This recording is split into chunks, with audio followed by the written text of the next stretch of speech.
7 out of 10 games come up in gaming conversation a lot. These games are often considered the good, not greats of the gaming world.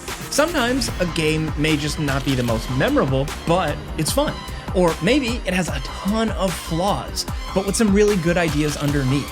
Now, all of this is extremely subjective, of course, and part of the reason why we don't do numbered review scores here at gameranx in the first place. We don't like numbered scores, but today we are celebrating some games that generally didn't get a lot of 10 out of 10s, but are still cool in our eyes. Some of these choices will probably make you mad. We're breaking some hearts here, but again, we're just complimenting these games. So let us know your own personal choices in the comments. Anyway, let's get started off with number 10, Avatar: Frontiers of Pandora. We're starting off with kind of a mild take. Don't want to turn the heat up too much right off the bat. This is the Ubisoft game that everyone immediately kind of purged from their memory banks a week after it came out, but not me. This thing came out last year, like in December, and nobody really remembers it or talks about it or even remotely cares about it. But most interesting, it's not a bad game. It's actually surprisingly decent, especially for a movie tie-in game. The story is kind of whatever. You know, the cutscenes are a little painful, even by Ubisoft standards, but the actual game part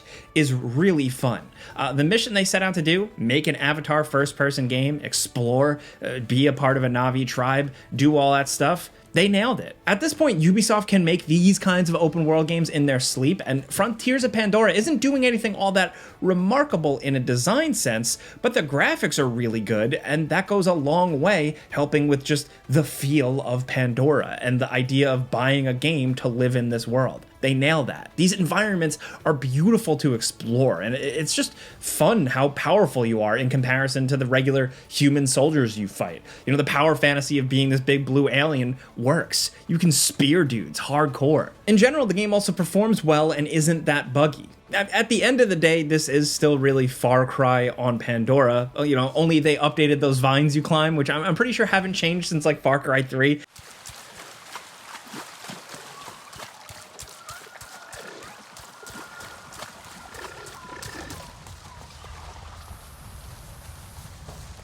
It's still a climb vines game, do things on a map, but it all just does it a little bit better. Again, it's a game that not a lot of people remember, but I do. It was surprisingly good. Not a riveting story, but at least living in Pandora, mission accomplished.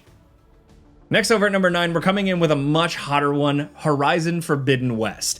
This is how we do it. You know, we start off with a lukewarm one, and then we blindside you with an atomic one. Yes, relax. Horizon Forbidden West, 7 out of 10-ish. And before you start typing out all those acrimonious comments, just follow along with our reasoning here. Yes, Forbidden West is a well-made game that looks astounding on PS5, and somehow even better on the Pro, but it's not without its faults. It feels like one of those safe sequels that doesn't really innovate too much on the ideas of the first game in a lot of meaningful ways. Instead, it's mostly just the same, but more. And while that can work for some games like Spider-Man 2, which we liked more, where you're relying on spectacle to keep players interested, Forbidden West is more of a sprawling RPG that just doesn't really have the forward momentum of a super story-focused action game. Now, don't get it twisted, there are standout moments. And again, a 7 out of 10, we still like the game. There's a lot of big stuff here, but the core game feels pretty similar to the first. Most of the machines are the same, there's not a lot of innovation there, most of the side content is similar. You're still exploring cauldrons and solving little puzzles that get immediately solved for you by the chatty main character while exploring old ruins and just collecting a whole lot of crafting supplies. If there's one thing Forbidden West really doubled down on compared to the first game, it's the crafting. There's a lot, and we'd argue that it's too much. It gets exhausting trying to upgrade your equipment because everything needs like a bazillion different random parts, and the economy is actually pretty stingy, so just buying everything isn't really an option.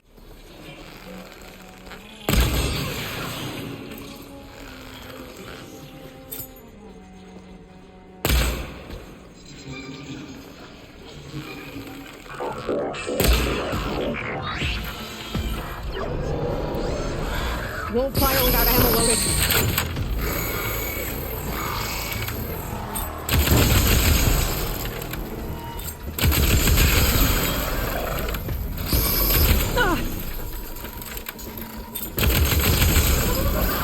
Other things feel kind of behind the times too, like the climbing and stuff. Ooh, look, the game is not bad by any stretch.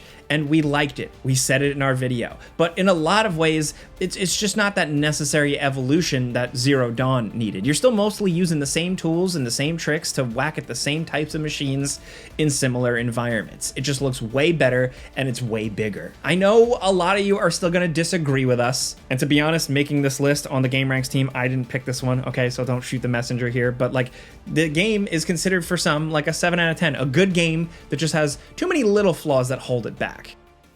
Next over at number 8, Greedfall. Yes, we're going from Horizon to Greedfall. That's the spec. It just shows how ridiculous the 7 out of 10 really is, how broad the spectrum is, and how silly numbered review scores are. There's so much room for variance here. Obviously, Forbidden West is way better than Greedfall, but still, we just wanted to talk about Greedfall because it comes to us from the middle grade masters at Spiders, those developers, you know, those guys of gaming. And while Greedfall isn't great, it's still probably one of their best games.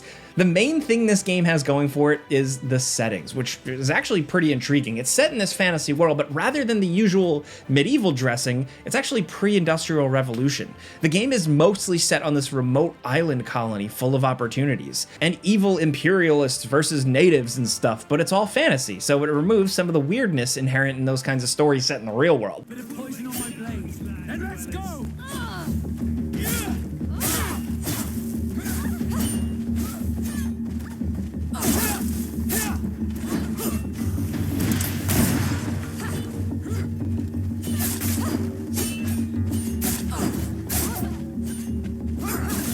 That doesn't mean the writing is great exactly, but hey, the setting is interesting. You've got party members, a kind of janky combat system.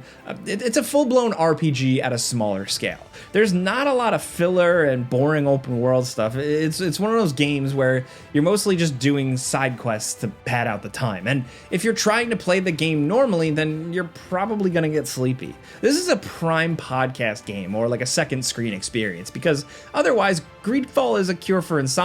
It can be boring as hell with some pretty long-winded, dull conversations and witless combat that doesn't engage you at all. Still, some might give it a 7 out of 10 on the strength of the setting and just the vibes. Some of the visuals look kind of nice, the art design is interesting, and there are some good ideas here every once in a while. It's janky, it's a little weird, but there's clearly some passion behind it. There were ideas here, even if it doesn't actually come together too well. Next over at number 7, The Outer Worlds. Trying to make a Bethesda-style RPG was never gonna be easy, but The Outer Worlds tried, and that definitely counts for something. Sure, it's very small in comparison, and the shooting feels a bit weak, and the humor and some of the writing is going to be a bit hit and miss for you, and even some of the moral choices are a little bit predictable. But what The Outer Worlds lacks in content, it makes up for in just pure scrappy heart, man. Obsidian is one of those studios that can do amazing things like the ultimate 7 out of 10, some people say, the Fallout New Vegas. I mean, really, let's be real, that's a 10 out of 10. It was a 7 out of 10 because of like it was a buggy mess when it came out and it's pretty ugly, but it doesn't matter. That game was awesome. So while with The Outer Worlds, Obsidian didn't want to make the same mistakes as New Vegas. They wanted a stable game at release, made it for a reasonable budget, and they managed to pull it off. The Outer Worlds is stable, it's functional, but it feels like it's lacking some ambition in some spots. The planets, which are all fairly small, have only a few points of interest each. Build variety is pretty limited, and the game lacks the freeform chaos of the Bethesda games it's trying to emulate. It's short, and sometimes feels a little shallow. On the other hand, the story is impressively reactive. You can play like an idiot, like in the old Fallout games, and the endings change dramatically based on your choices.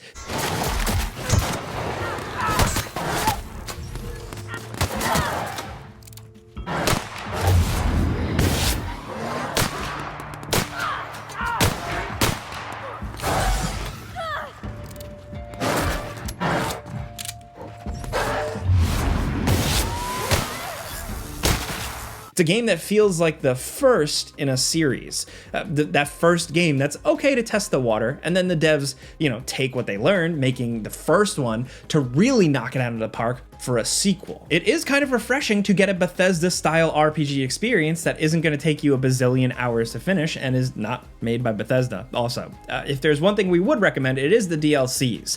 The areas in them are more fleshed out, the writing and the satire is a bit stronger, and they're probably the best parts of the games if you're at all interested. Next over at number 6, the Callisto Protocol. Man, there was a lot of hype for this one. It was from the guy who made Dead Space. That's what everyone expected, another game in the franchise with the serial numbers filed off. If they did that, people would probably love it, but they didn't. In a way, I respect that they went in their own unique direction with it, space jail, but let's be frank, the direction wasn't the best. The game was not a disaster or anything, and it does have some fans, but it wasn't a Dead Space. The game does look good though. It's got some very impressive graphics that blow you away. But then the locations you're in feel kind of small and a little, underwhelming. The guns, when you finally get them, are kind of fun to use, but that's not your primary method of combat in Callisto. You're mostly relying on melee to put the painfully generic zombie guys down, and it's weird.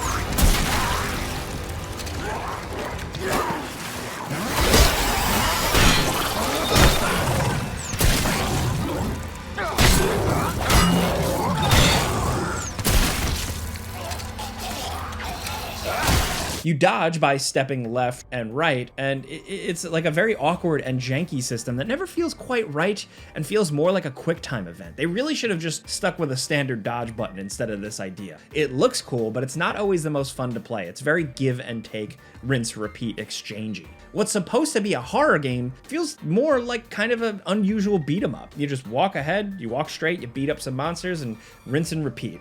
It's painfully linear, with almost no variations of what you're doing, and it gets old and even frustrating after just a few hours. That being said, it is not boring. It keeps you engaged and fairly well paced in the story. While it's nothing close to Dead Space in terms of like world building or character, it does feel like a good sci-fi original horror movie with a big budget, which is charming in its own way. It's a game that doesn't have a lot going on, but I just can't totally dislike it. I mean, look, it's gory, it's crazy, it's a single player, straightforward adventure. I still like those at the end of the day. It's another one of those games that desperately needs a sequel to really blow things out of the water and make everything even better, but it seems like the way this thing sold, that's not gonna happen.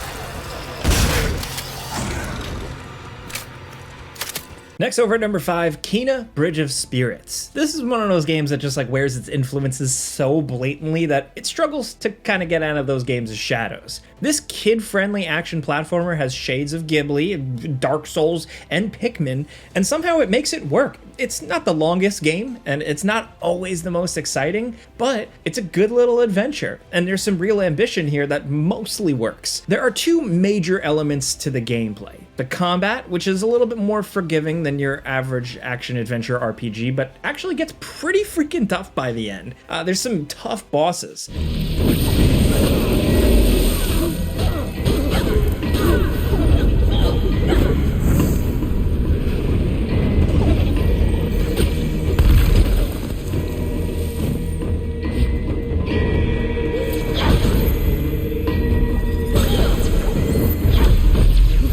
But then you also have these little dudes called rot spirits who are used as auxiliaries in combat and are used for solving puzzles also. And in between all that is a whole lot of platforming in just a gorgeous, beautiful world. It's not doing anything all that groundbreaking, but the fundamentals are there, and the game is really fun to play, and it looks nice. It's just one of those games where you can tell it's a studio's first game or an early game. Like, there are some little annoyances that more experienced studios would have already recognized and dealt with. It's a game that looks like it's made by real artist professionals. The cutscenes and art design is just top notch, but the gameplay part isn't quite as confident. Certain jumps feel off, hit effects don't always look great, some boss attacks can have hitboxes where you're getting hit a little too early or sometimes not at all. It's all just not quite as solid as you'd like it to be. Still, it's far from broken though, and the game is beautiful, charming, and actually pretty heartfelt. It deals with some heavy topics and also gets pretty challenging for what looks like a game for kids. It's a good, solid game, but with some noticeable issues that hold it back.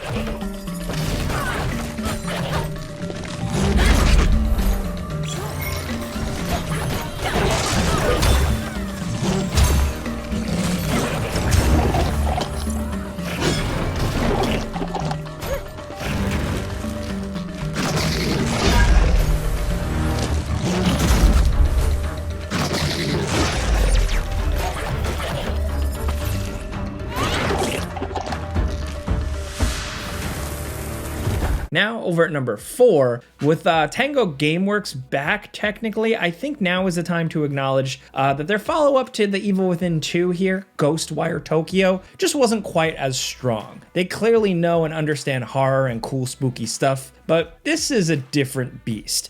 It was a very different game in general from what they've made before. Like, the Evil Within games were full-blown horror, while Ghostwire is more of like a horror-themed action game with some open-world elements. It's an FPS, but you never use a gun. Rather, you fight enemies using magic, like with the Doctor Strange spells, which is cool, but also gets a little repetitive after a while. And that's the biggest slight against Ghostwire, man. It's pretty good, it's cool, it just gets kind of repetitive. The open world is big and covered in collectibles, but there just isn't much to actually do that has a lot of depth. You're mostly just fighting the same handful of well-designed enemies with the same basic spells for most of the game. It's all just a little too rote.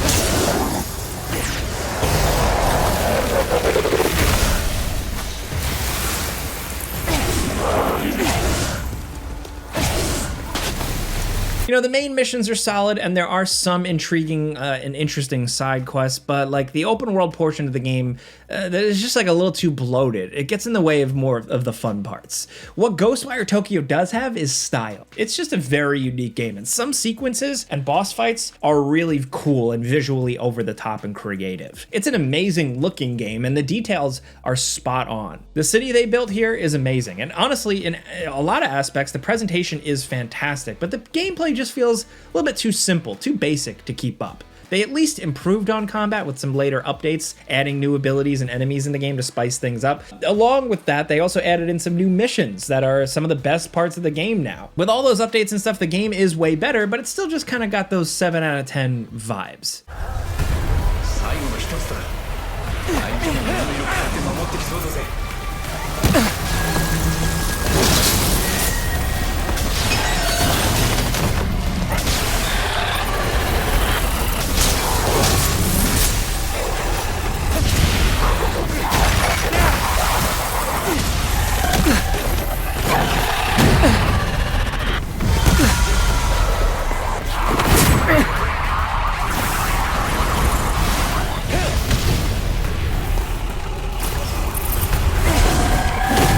Next over at number 3, again, gameranx is a team. We come up with this list together. Don't shoot the messenger, but Starfield. Is this a hot take anymore? The general impression that we've got is that opinions have mostly kind of cooled down on Starfield. Not into outright hate or anything, but I think most Bethesda fans have mostly gone back to arguing about Skyrim and Fallout 4 and stuff. The problem with Starfield isn't that it's bad, because in a lot of ways, it's one of Bethesda's more polished games. Usually a Bethesda launch is a total shit show, but this game was fairly fine, and it stayed that way. They were serious about squashing bugs and making sure the game felt pretty much finished day one, and they mostly followed through. So it's unfortunate that the final game just isn't all that interesting. On paper, it's incredibly ambitious, but when you're playing, it sure doesn't always feel that way. The shooting is better than Fallout 4, and the potential for exploration is massive. I mean, you got tons of these planets, but what fun is it when it only feels like there's a dozen points of interest that all look identical to one another on every planet? So it's really like for every impressive feature in Starfield, there is something holding it back.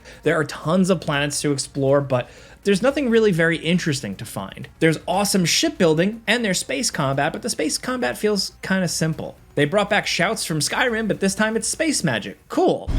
Catastrophic damage.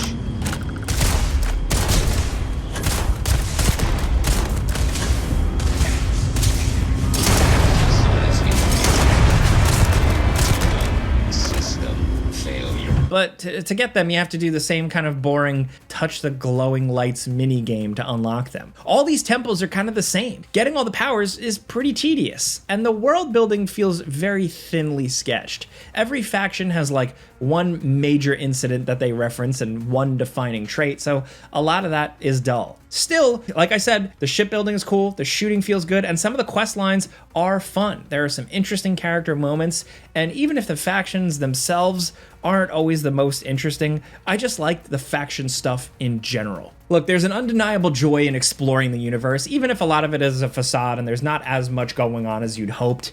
For those first 40 to 50 hours, the game can be pretty magical for some people. It's just that once the spell is broken, you start to see more flaws everywhere, even if they're not like the most over-the-top flaws. You can nitpick Starfield to death, and you're not exactly wrong either, but there are a lot of good things in Starfield. Bethesda reached for the stars, but they didn't quite get there with this one.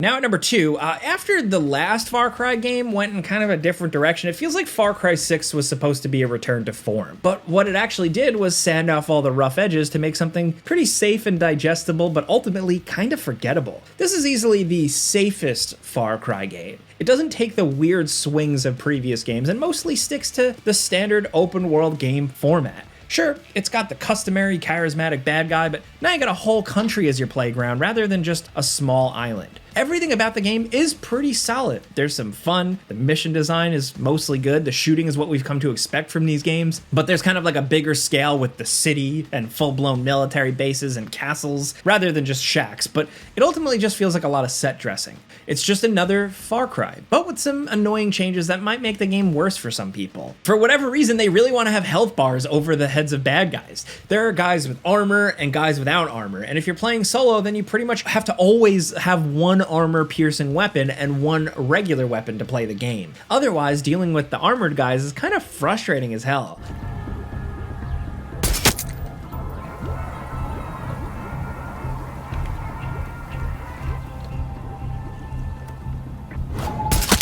The gun stuff just feels like a step back. Really, all the other stuff, like the focus on loot and experience levels, makes the game feel less like a shooter and more like some kind of weird RPG, which doesn't feel quite right for Far Cry 6. It's all just a little too close to feeling like a live service game. Even still, there is some fun to be had here. When I played it and I put out a video, I enjoyed the game, but ultimately, as time went on, I quickly kind of forgot it. Far Cry 6 is competent.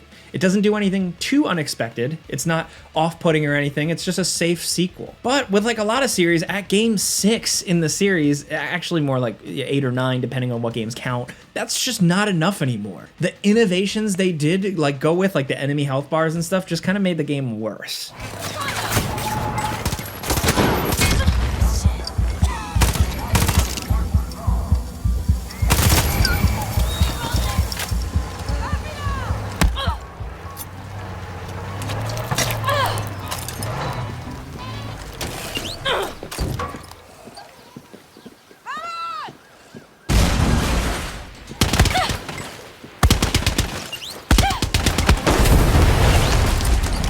And now down at number 1, Sonic Frontiers, baby. The 7 out of 10 doesn't look much better than this. Sonic Team is always trying to do something new, even when they really should just kind of find a formula and stick to it. It wouldn't be a big deal if they threw everything out and tried something new every game if they were great, but a lot of the times, they're not. There was no reason to assume that Frontiers would be any different. Leading up to release, it seemed like it would be yet another failed idea to add to the pile of failed Sonic game concepts. Sonic, but open world, would go down like Sonic but Arabian Nights and Sonic but Mario Galaxy did. But something happened. Sonic Frontiers came out and it was actually good. I mean, it wasn't great, it had flaws, but it was a lot better than a lot of us pessimists assumed it would be. For once, Sonic Team really got the controls down, and Sonic feels really good to control in this open world. And they added some fun new mechanics. It's solid. It's just not perfect. You know, the pop-in is pretty absurd and the environments are really dull and empty a lot of the time. And the story is nothing. But the game is fast, it's fun to control, the boss fights are pretty awesome and epic with cool music.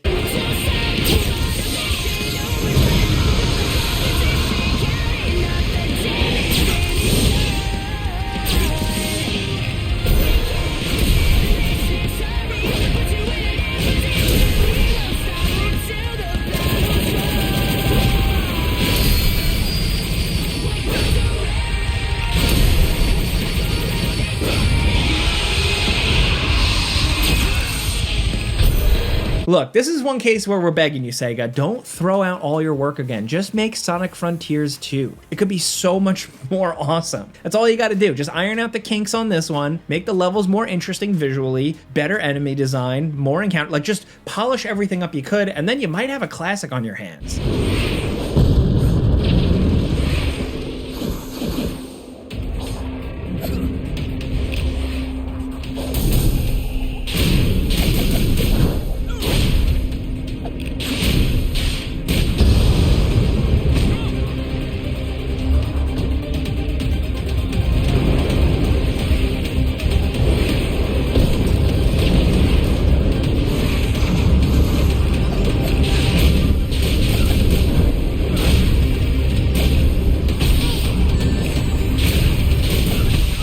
But anyway, those are the best 7 out of 10 games out there. Like I said, 7 out of 10 isn't always an insult, it's more of a term of endearment. A 7 out of 10 on the scale is pretty good, like if you're taking a test in school, right? Look, you might think these games are 1 out of 10, or you might think they're 10 out of 10s. Either way, we'd love to hear your opinions in the comments. Please be nice. If you like just talking games with us and shooting the shit like this every day, clicking the like button helps us out. We would really appreciate that. And if you're new, consider subscribing because we put out videos every single day. But as always, thanks for watching. We'll see you guys next time.